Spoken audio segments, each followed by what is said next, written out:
I love people. I love to dance. I love being in nature. My name's Stephanie Hall and I love this planet, and that's why I'm working to save it. Being a climate communicator, I develop bespoke media packages to improve public understanding of climate change. So the program that I won the award for is called Climate Communicators, and I produce simple to understand evidence-based graphics for Australian weather presenters.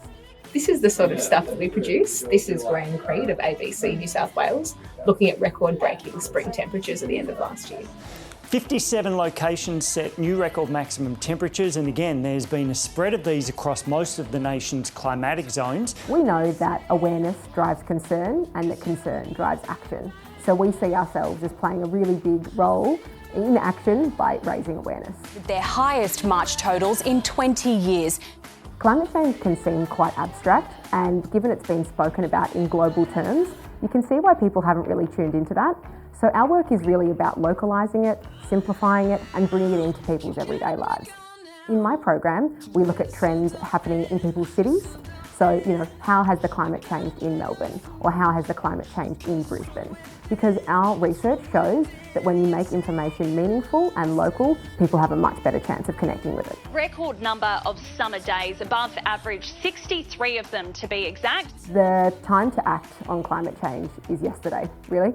So we really have a short window to take decisive action on climate change, and decisive action really requires people to understand the problem.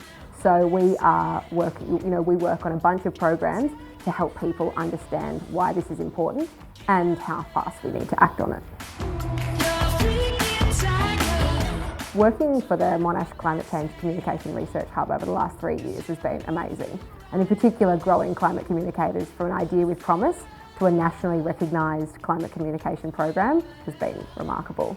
So we launched this program back in 2018 with 2 pilot presenters here in Melbourne, Jane Bunn and Paul Higgins, and they started out showing a couple of climate plots once a month, and that was really exciting for us. That was one of the first times that evidence-based, simple graphics about climate change had been on commercial television. And since then, we've scaled the program to work in every state of the country. We're now seeing evidence-based climate plots and visualisations across the entire country, and that's so exciting. It can be easy to sort of think this is all too hard, why are we even bothering? But that, to me, that's not an option. I love this world and it's so magical and it's worth investing in. Every little bit that we can do can make a difference. And that's really, really important to me. This is our home. This is what they've only got one. It's worth fighting for.